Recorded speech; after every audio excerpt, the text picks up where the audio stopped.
mighty Paul Bunyan, he lived long ago.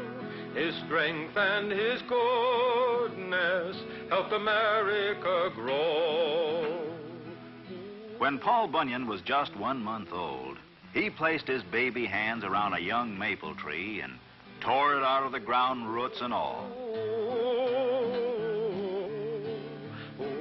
When he was only 18, he was already 25 feet tall and weighed 800 pounds, all bone and muscle. He took one look at the deep forests of the West and found his job: to chop down the trees to make room for cities, farms, and people. Come all you sons of freedom that run the forest stream. Come all you roving lumberjacks and listen to my theme.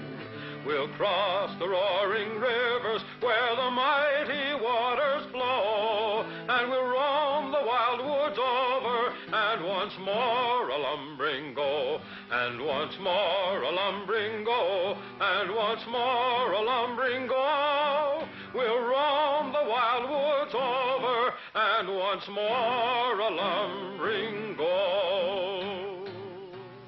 Paul Bunyan was so tall, he covered miles with every step. Why, one day he started walking across the country. He walked across Ohio, Indiana, Illinois, and then stepped into the state of Wisconsin. There, he met an old farmer, his head bowed down with grief. The farmer told Paul his story. I'm going down the road feeling bad. Oh, my crops have failed and now I'm feeling sad. My family is hungry and we have no place to live. I'm going down the road feeling bad. And with 5 blows of his axe, Paul Bunyan cleared a space of 10 miles for a brand new farm. "Thank you, Paul Bunyan," cried the farmer. "You're welcome," said Paul, as he took an extra big step and walked from Wisconsin into Montana. Yes, Paul Bunyan did some remarkable things, all right. As a soldier in the Revolutionary War, he faced a whole line of cannon. As the Hessian soldiers fired at him, he picked up a tree trunk and batted their cannonballs right back, like baseballs. Once, when pirates were roaming the east coast of the United States, he splashed his foot in the ocean and started a wave that sank the whole pirate navy. Oh, and I almost forgot. He also built the Rocky Mountains. Paul grabbed a hill with either hand with a ring-ting-a-tim-ring-a-tid-not-nay and set them down so they would stand in a row. He built the Rockies up so high the topmost peak held up the sky with a ring-ting-a-tim-ring-a-tid-not-nay. Then came the biggest job of his life. The country had no inland waterway large enough for big ships carrying heavy freight. So Paul Bunyan began to dig. Soon, he had scooped out hundreds of miles of earth. Now he wanted rain, so he clapped his hands together. And down poured the rain until the holes in the earth were filled with the Great Lakes.